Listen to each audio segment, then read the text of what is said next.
Hey, Lara, I want you to listen. Lara, before you comment, I want you to hear Ross Harris's father, who's talking about this particular issue to Court TV. There's not a person in this world that doesn't have faults. Some are more serious than others. You have faults. We have faults. Everybody in this world has faults.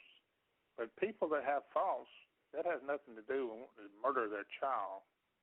Just because you have a fault, you cannot connect that fault to wanting to murder your child. I mean, that's insane. But that's what happened with Ross. His character was assassinated before the trial ever started, and that character assassination was linked to the murder charges. And we want a fair trial where the character assassination is not linked to the evidence of the murder. That's what we want, a fair trial. He has an admitted addiction, and he was wanting to get treated for that addiction. He was getting treated. He was getting treated for that addiction. And that addiction was what the courts, that's the addiction I was talking about, the sexual addiction.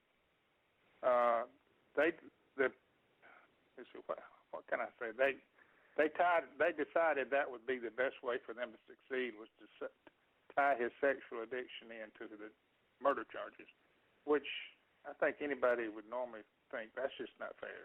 That's not fair at all. All right, Lara, let me ask you about that issue. The sex. I mean, he was obsessed. I mean, he was texting. This guy didn't do a lick of work when he was at work.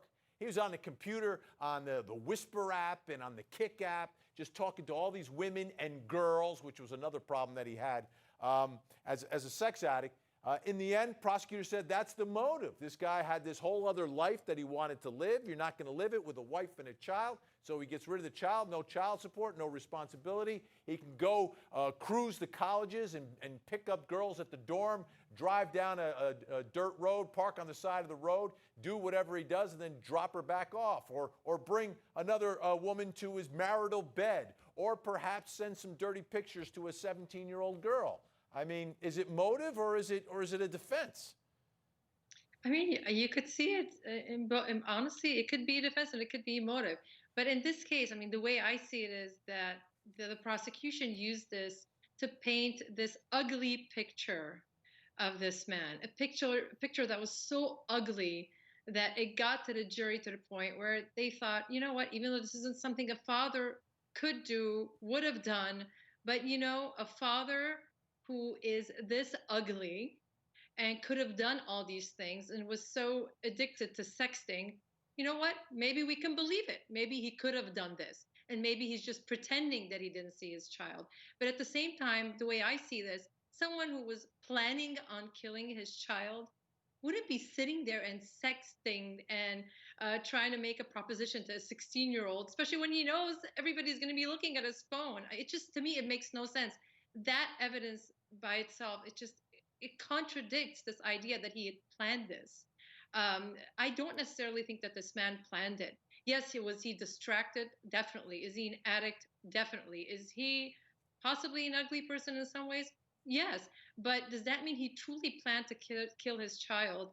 Not necessarily. Someone who's absent-minded, okay, who maybe it's not his routine to have his child in his car on a daily basis, whose routine, or maybe his routine is generally to drop off his child at a daycare center.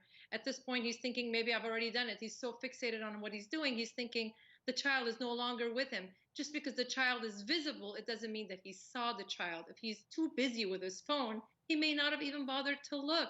He's preoccupied with something else, someone else, other people.